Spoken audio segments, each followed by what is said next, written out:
Saya dulu duduknya di tempat seperti bapak-bapak duduk itu. Mohon sebelum saya duduk di Senayan dulu dan kemudian duduk di sini.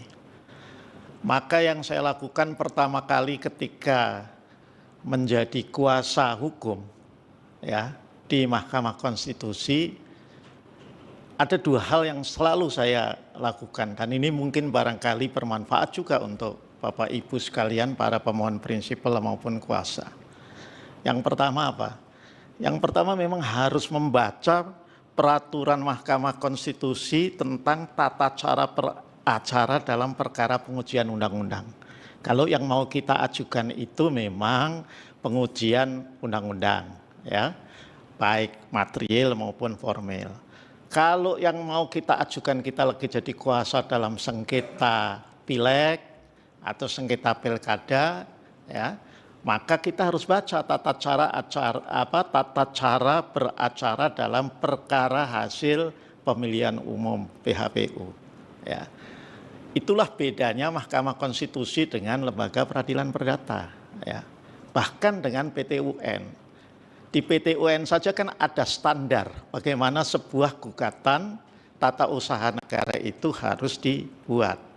Nah, di Mahkamah Konstitusi itu lebih lagi standarnya karena ada peraturan khususnya. Nah, ini Bapak Ibu sekalian bisa download di laman Mahkamah Konstitusi. Jadi jangan sampai belum membaca ini sampai khatam, ya, terus langsung bikin permohonan. Nah, itu nasihat saya. Yang kedua yang ingin saya sampaikan, ini buat yang pertama kali, seperti juga yang saya lakukan ya di tahun 2008 sampai 2010, itu yang paling bagus itu kita membaca putusan Mahkamah Konstitusi yang mengabulkan permohonan. Di putusan Mahkamah Konstitusi itu ya, setelah irah-irah lah, kemudian identitas pemohon, itu pasti dimuat duduk perkara. Nah, di dalam bagian duduk perkara itu dikutip kembali kewenangan mahkamah, ya, kemudian kedudukan hukum para pemohon, alasan permohonan dan petitum. Nah, coba dilihat, dibaca itu, ya. Penting ini buat teman-teman advokat karena saya juga berasal dari dunia advokat. Jadi itu penting, ya. Jadi tidak bisa memang lagunya maju tak gentar mengajukan permohonan. Sebelum membaca dua hal itu tadi, ya. Yang pertama tentang peraturan MK, ya. Kalau yang sekarang ini baru berlaku sejak Agustus kemarin adalah PMK Peraturan Mahkamah Konstitusi nomor 7 tahun 2025. Nah, yang berikutnya silahkan. Itu kan banyak permohonan yang bagus-bagus. Bahkan mahasiswa sekarang ini, mahasiswa hukum baru tingkat 3, tingkat 4 sudah bisa bikin permohonan dengan bagus-bagus, ada yang dikabulkan. Contohnya permohonan tentang ambang batas Pilpres yang bisa merubah putusan MK. Itu pasti mahasiswanya pinter-pinter, gitu loh. Bayangkan, itu mahasiswa, 5 mahasiswa UIN Sunan Kalijaga Yogyakarta. Nah, kalau sudah advokat apalagi nggak boleh kalah sama mahasiswa. Kualitas maupun substansi permohonannya. Nah, itu dulu yang umum, ya, nasihat untuk teman-teman advokat, ya. Nah, saya mulai dari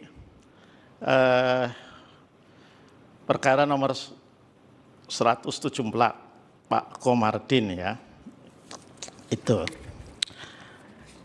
Ini Bapak mesti renungkan kembali menurut saya.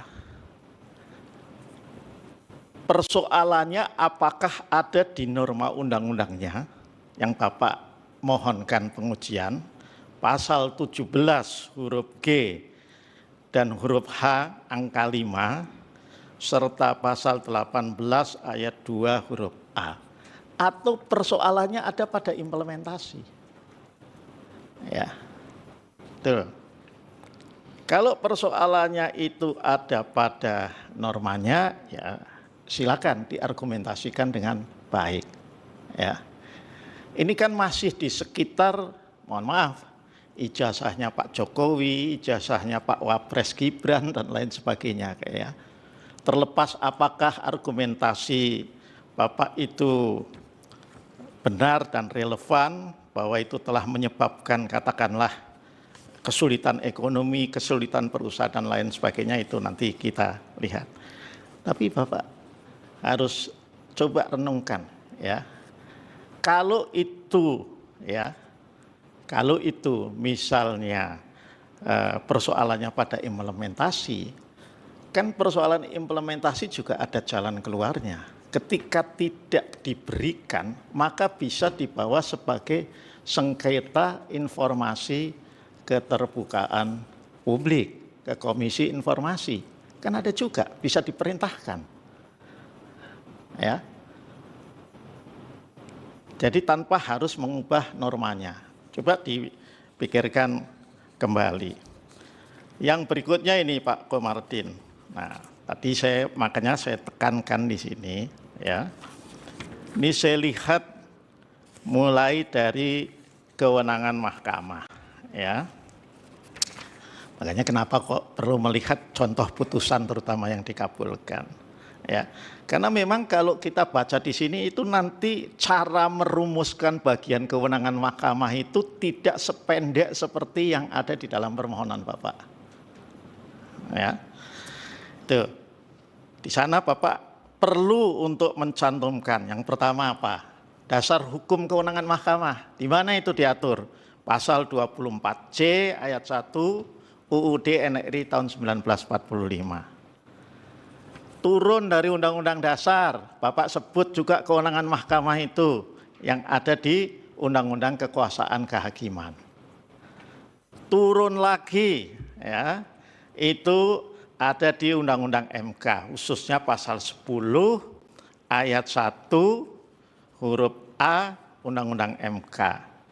Turun lagi Bapak melihat bagian kewenangan mahkamah ini juga dari Undang-Undang tentang pembentukan peraturan perundang-undangan.